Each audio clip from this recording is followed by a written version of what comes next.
¿Qué tal chicos? Nos vemos nuevamente. ¿Qué tal chicos? Nos vemos nuevamente ahora en la clase de lengua y literatura. Hoy vamos a tratar sobre los textos y sus tipos.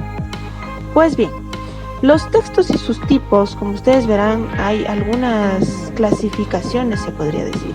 Más que nada vamos a entender que los textos pueden ser literarios o no literarios.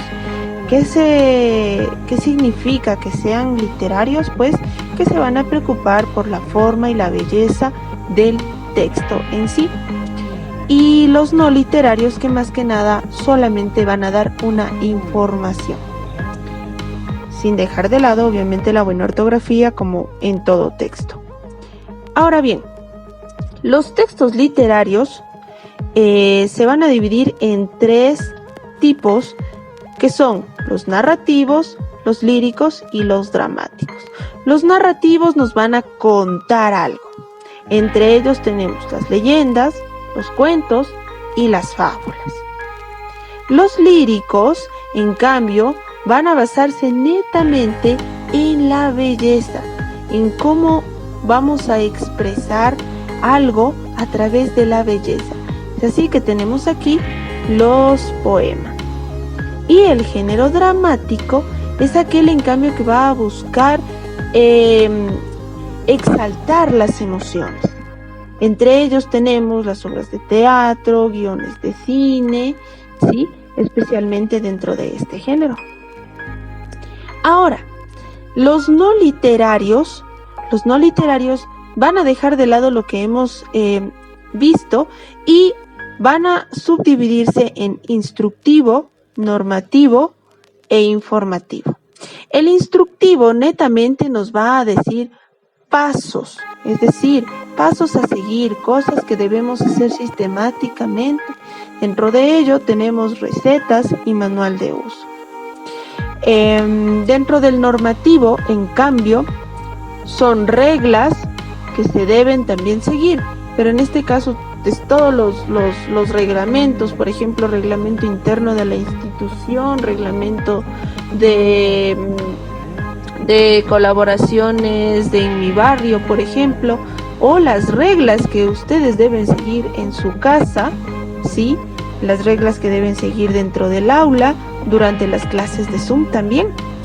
Todos estos textos, cuando son escritos, por ejemplo, deben apagar los micrófonos cuando la profe está hablando.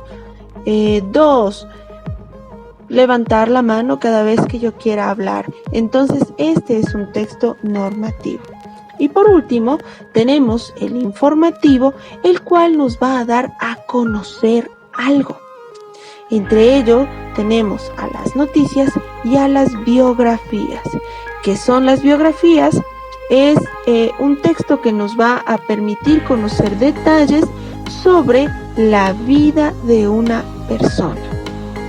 Por ejemplo, biografía de la Madre Teresa, biografía de Dua Lipa, se me ocurre, ¿no es cierto? Entonces, la biografía de Dua Lipa, por ejemplo, nació en la ciudad de Londres, sus padres fueron migrantes del Medio Oriente, se me ocurre, ¿no? Actualmente es una artista muy reconocida, su primer disco lo sacó en tal año. Entonces, todas estas cosas nos van a permitir conocer en una biografía. Y la noticia, pues, obviamente nos va a informar lo que ocurrió en un determinado lugar y en un determinado tiempo.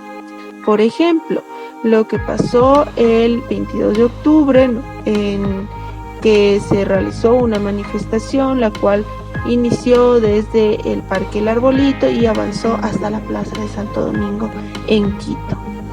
Eso es una noticia, ¿ya? O cuando su madre le dice, creo que vamos a tener un aumento de sueldo. Eso es una noticia también. Listo, chicos. Ahora, vamos a también tomar en cuenta que los textos también pueden ser expresivos, informativos y literarios. Ojo, no nos vamos a salir de esto. Por ejemplo, un texto expresivo va justamente a tomar mucho en cuenta las emociones y las expresiones, como bien lo dice.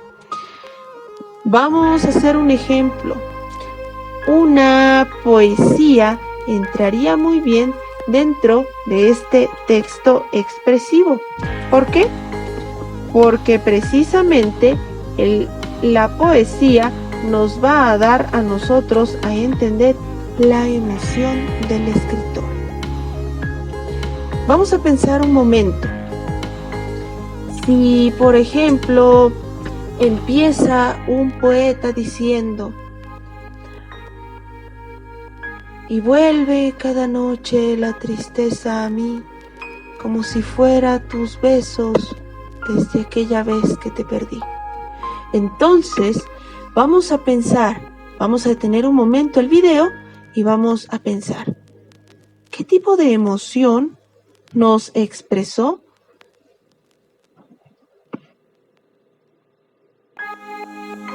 Listo. Si tú dijiste tristeza, melancolía, pues estás en lo correcto. Entonces, el expresivo va a atacar especialmente a las emociones. Ahora, dentro de los textos expresivos, según el cuadrito que nosotros vimos, como les habíamos dicho, tenemos los poemas, especialmente, ¿no es cierto? Bien, las obras de teatro. Una obra de teatro que busque, por ejemplo, expresar la ira. Un cuento, ¿no es cierto?, que nos permita expresar la solidaridad, por ejemplo.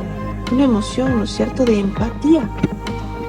Bien, ahora, los textos informativos,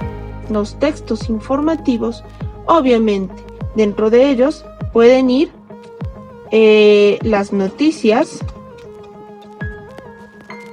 ¿ya?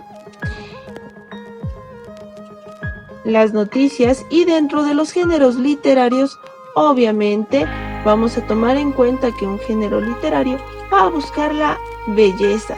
Entonces pueden ir las leyendas, los cuentos, las fábulas, ¿no es cierto? Y expresarlo de mejor manera. Muy bien, entonces tenemos aquí que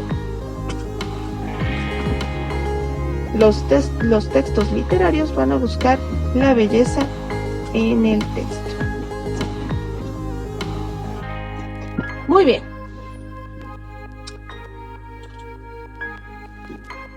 Ahora sí, vamos a hablar sobre el parafraseo. ¿Sí? Bien. Cuando nosotros tenemos un texto de cualquier característica, sea literario o sea expresivo, ¿no es cierto?, o sea informativo, nosotros podemos parafrasear. Para hablar del parafraseo, vamos primero a leer este concepto. Parafrasear es reescribir o volver a redactar lo que has leído o aprendido con tus propias palabras, sin distorsionar el significado. Vamos a tomar muy en cuenta, aquí hay dos cosas importantes dentro de este concepto. Vamos a volver a redactar con tus propias palabras, y la tercera cosa importante es que no vamos a distorsionar el significado de lo que se dijo. Miren, yo acabo de parafrasear. Por ejemplo, parafrasear es decir con mis propias palabras lo que entendí. Acabo de parafrasear el significado de parafraseo. Muy bien, si tienes alguna duda, algún comentario, puedes dejarlo justamente en la caja de comentarios y estaré ayudándote en cualquier situación. Nos vemos hasta la próxima clase.